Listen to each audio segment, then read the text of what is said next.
لیکن ابن حجر اسقلانی رحمۃ اللہ علیہ نے جب اس کا بخاری شریف کی شرح لکھی تو آپ نے اس میں فرمایا کہ یہ رقیم بھی اصل میں کہف والے ہیں، چونکہ وہ نعمان بن بشیر رضی اللہ تعالیٰ کی روایت ہے، اس میں آپ نے فرمایا کہ نبی علیہ السلام نے رقیم والوں کا ذکر کیا، یعنی وہ بھی کوئی غار والے تھے، تو اس لیے حضور نے ان کا رقیم کے ساتھ ذکر کیا، تو مغالطہ لگ گیا بعد چند لوگوں کو کہ رقیم الگ ہے، کہف الگ ہے۔ ابن حجر اسقلانی رحمۃ اللہ علیہ نے بڑی دلائل کے ساتھ فرمایا یہی کہف والے اصل میں رقیم والے ہیں۔ تو اب اللہ نے یہاں رقیم اور کہف کا ذکر کیا، تو اللہ فرماتے ہیں کانو من آیاتنا عجبا، یہ اللہ کی عجیب نشانیوں میں سے ایک نشانی ہے۔ اب یہ نصارہ بھی کہتے تھے عجیب نشانیوں میں سے ایک نشانی ہے کہ آپ پوچھے جا کر، یہودیوں نے کہا اے مکہ کے مشرکو تم جا کے عجیب بات پوچھو اپنے پیغمبر سے محمد صلی اللہ علیہ وسلم سے، اگر انہوں نے جواب دے دیا تو وہ سچے ہیں، جواب نہ دیا تو جھوٹے ہیں۔ ان میں ایک یہ سوال تھا کہ اصحاب کہف کون ہیں، تو آپ علیہ السلام پہ پھر قرآن اترا۔ اب قرآن پاک نے اصحاب کہف کا پورا واقعہ بیان نہیں کیا۔ پورا واقعہ کیوں نہیں بیان کیا؟ سورہ یوسف میں پورا واقعہ ہے یوسف علیہ السلام کا، لیکن جب کہف والوں کی باری آتی ہے اور بھی اللہ کا انداز ہے، کئی اور واقعات ہیں، اللہ صرف وہ بیان کرتا ہے جو موضوع سے تعلق رکھتا ہے، موضوع سے ہٹ کر ہے اس کو اللہ بیان نہیں کرتا۔ اس لیے امام سیوطی رحمۃ اللہ علیہ نے اتقان کے اندر لکھا کہ ابہموا ما ابہمہ اللہ، وہ چیزیں مبہم چھوڑ دو جو اللہ نے مبہم چھوڑ دی ہیں۔ جب اللہ ان کے بارے میں آگے نہیں بول رہا کہ وہ کتنے تھے، کس شہر میں تھے، ان کا لیڈر کون تھا اور یہ ساری باتیں، تو تم کیوں ٹو میں لگتے ہو؟ اب وہ غار کون سا تھا، اب لوگ ٹو میں لگتے ہیں، لیکن اس پر بے شمار مفسرین نے اپنی اپنی ریسرچ بیان کی ہے، اور ان میں سب سے بہترین ریسرچ جو ہے وہ میں نے 3 آدمیوں کی پڑھی ہے، ایک امام قرطبی رحمۃ اللہ علیہ، ایک مفسر امام قرطبی، ایک مفسر ابن عطیہ اور ایک مفسر ابن حیان، ابو حیان، جن کے تفسیر بحر محیط ہے۔ تو آپ تینوں کا تقریباً مطابقت ہے کہ امام قرطبی نے کہا کہ اندلس کے اندر یہ بستی تھی، وہاں پر جو ہے یہ چونکہ یہ لوگ رہتے تھے، یہ گاؤں میں رہتے تھے وہاں پر، تو وہاں چونکہ ساری عیسائیوں کی بستی ہے تو اس لیے غالب یہی ہے کہ یہ وہی لوگ ہیں، چونکہ وہاں عیسائی جو بستے تھے پہلے کے، تو اب انہوں نے کہا کہ یہاں پر یہ عیلہ وادی جو شہر ہے اس میں یہ غار ہے۔ تو اس بات کو ابن عطیہ فرماتے ہیں کہ مجھے خبر ملی کہ تفسیر قرطبی پہلے لکھی گئی تھی، وہ بہت پہلے، ابن عطیہ نے فرمایا کہ مجھے خبر ملی کہ غار دریافت ہوئی ہے اور اس میں 21 آدمی کی لاشیں پڑی ہوئی ہیں اور کتا بھی ساتھ جو ہے ہڈیاں اس کی نظر آ رہی ہیں۔ تو سارے لوگ گئے، 566 ہجری کی بات ہے، کہتے ہیں میں بھی چلا گیا اور میں نے جا کر دیکھا کہ ساتھ مسجد بھی تھی، ساتھ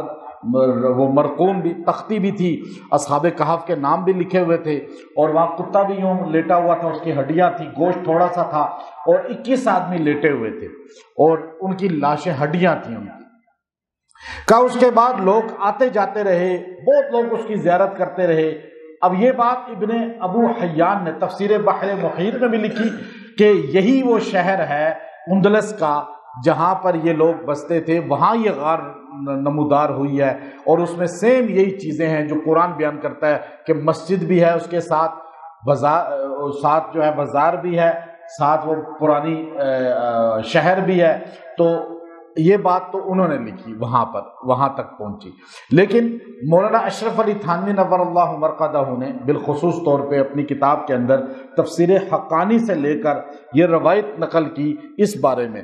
کہ تفسیر حقانی کے جو مفسر ہیں حضرت تھانوی کہتے ہیں، انہوں نے یہ کہا، اور مولانا سید سلمان ندوی رحمۃ اللہ علیہ نے باقاعدہ ادھر سے ریسرچ لی، اور مولانا حفظ الرحمان سہاروی رحمۃ اللہ علیہ نے بھی وہیں سے ریسرچ لی کہ یہ جو ہے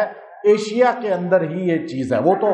افریقہ بنتا ہے جو اندلس کو اگر آپ لیا جائے تو ایشیا کے اندر ہے یہ۔ تو 1963 کے اندر اردن کے اندر جو ہے ایک کھدائیاں ہوئی، تو وہاں ایک بڑی غار اور پھر اندر لاشیں اور کتا اسی طرح، اور غار کے اوپر مسجد کے آثار، 7 شہر کے آثار، وہ سارے نمودار ہوئے۔ اور بعد میں دیکھنے والوں نے اور بڑے بڑے ریسرچ کرنے والوں نے کہا در حقیقت یہ ایشیا ہی کے اندر، چونکہ ساتھ ہی فلسطین ہے، اور فلسطین کے بارے میں بڑے بڑے محدثین نے یہی لکھا تھا کہ اصحاب کہف فلسطین کے دامن میں تھے۔ تو اب یہ ریسرچ مضبوط ہے کہ اردن کے اندر وہ جو غار ہے، میں وہاں گیا ہوں اور اندر جا کے ہم نے وہ ساری ہڈیاں ان کی دیکھی ہیں، اور وہاں اسی طرح سورج کی کرنیں پڑتی ہیں، اور پھر اسی طرح اوپر مسجد ہے، اس مسجد کے اندر مجھے تھوڑا سا بیان کرنے کی بھی سعادت ملی ہے، اور وہاں ہمارے ساتھ بڑے علماء تھے، حضرت مولانا قاری حنیف جلندری صاحب دامت برکاتہم العالیہ، اور مفتی حسن صاحب لاہور والے دامت برکاتہم العالیہ، اور بڑے بڑے علماء تھے۔ سب نے کہا، پھر وہاں کے بڑے اور دیگر بڑوں نے، کہ یہی وہ غار ہے جو در حقیقت اصحاب کہف کی ہے۔ قرآنی تمام نشانیاں اس کے اندر، اس غار کے اندر پائی جاتی تھیں۔ تو وہ غار جو ہے زیادہ تحقیق یہ ہے کہ یہی وہ غار ہے۔ تو اب یہ اللہ رب العزت نے کہا اذ اول فتیۃ، جب یہ جوان، فتیہ زیادہ جوان، ایک فتح ایک ہوتا ہے فتیہ زیادہ جوان، الی الکہف، اپنا ایمان بچانے کے لیے غار میں گھس کے غار میں چلے گئے، فقالو، اور داخل ہو کر کیا دعا کی۔ اب دیکھیں وہ دعا کے کرشمہ، دعا کے کرامات یہ کب آئے، کب رونما ہوئے۔ اس بات کو حضرت مولانا تھانوی رحمۃ اللہ نے لکھا کہ یہ جو ان کا واقعہ پیش آیا ہے وہ 250 عیسوی میں، آج 2024 ہے نا، یہ 250 میں، یعنی آپ خود سوچ لیں کتنا عرصہ گزر گیا ہے، 250 کہاں اور 2024 کہاں۔ اب یہ حضرت تھانوی لکھ رہے ہیں کہ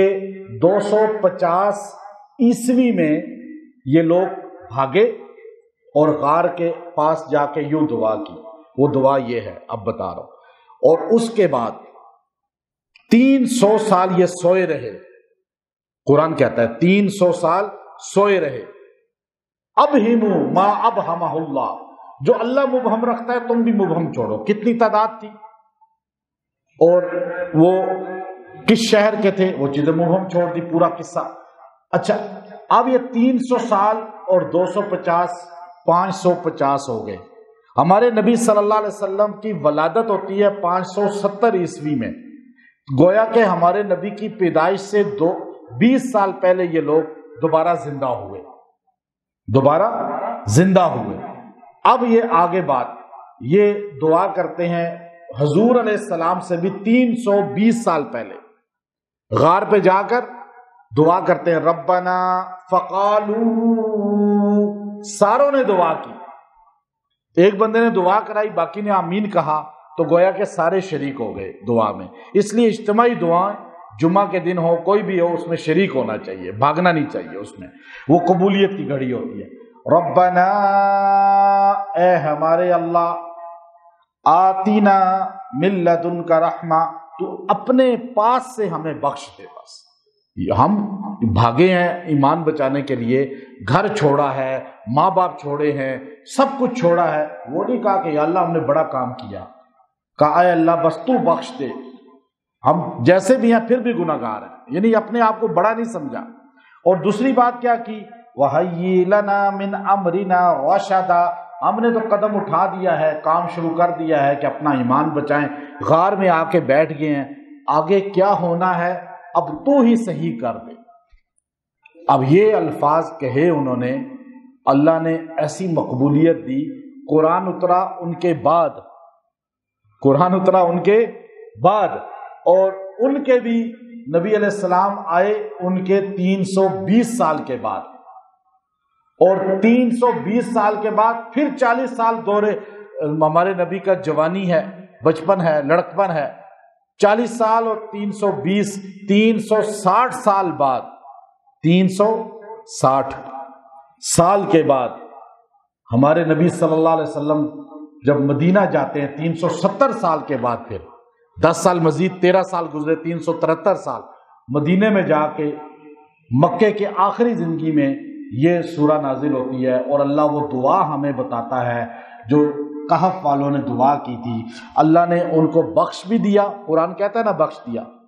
دوسرا بتا دیا کہ ان کا کام اللہ نے سیدھا کر دیا، اب وہ بیٹھے وہیں سو گئے، ایسے سوئے کہ قرآن کہتا ہے کہ ان کو کروٹیں دی جاتی ہیں۔ کروٹ کون دیتا ہے؟ اللہ کے فرشتے۔ اور سورج، میں نے خود وہ جگہ دیکھی جہاں سے سورج یوں، میں نے سر اندر کر کے دیکھا، غار کے اندر سے اللہ نے یوں ایک نظام چلایا سورج کے اوپر سے، تاکہ بدبو نہ آئے، اندر سمیل نہ ہو، گوشت گلے نہ، باڈی میں گلے نہ باڈی۔ اب وہ اندر ہڈیاں ان کی رکھی ہوئی ہیں لیکن سمیل کوئی نہیں ہے، اللہ نے ایسے ہوا کی کراسنگ کا کر دیا۔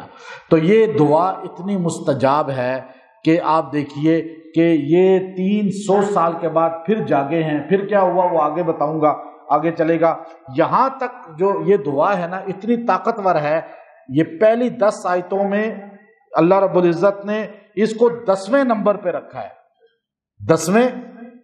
اور ہمارے نبی نے فرمایا جو سورہ کہف کی پہلی 10 آیتیں پڑھے گا اللہ اسے ہر دجال سے، ہر فتنے سے، ہر چیز سے بچا لے گا، بڑے دجال سے ہی بچا لے گا، جادو سے ہی بچا لے گا۔ تو اب آپ بتائیں،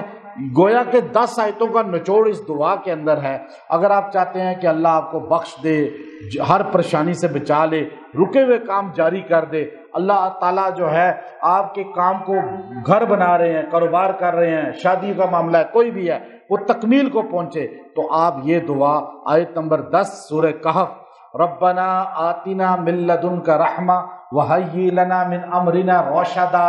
یہ روزانہ 33 ٹائم پڑھ کے دعا کر لیا کریں۔ جب تک کام ہو رہا ہے آپ پڑھتے رہیں، انشاءاللہ کام تکمیل کو پہنچے گا۔ اور اگر بہت زیادہ ہے تو آپ اسے 100 بار 21 دن پڑھ کے جس مقصد کے لیے دعا کریں گے اللہ وہ کام کر دے گا۔ یہ مقبول لوگوں کی دعا ہے جو قرآن کی اللہ رب العزت نے اندر نازل کی ہے، اور ہمارے نبی علیہ الصلوۃ والسلام نے ان کی تعریف فرمائی ہے۔ وآخر دعوانا ان الحمد للہ رب العالمین۔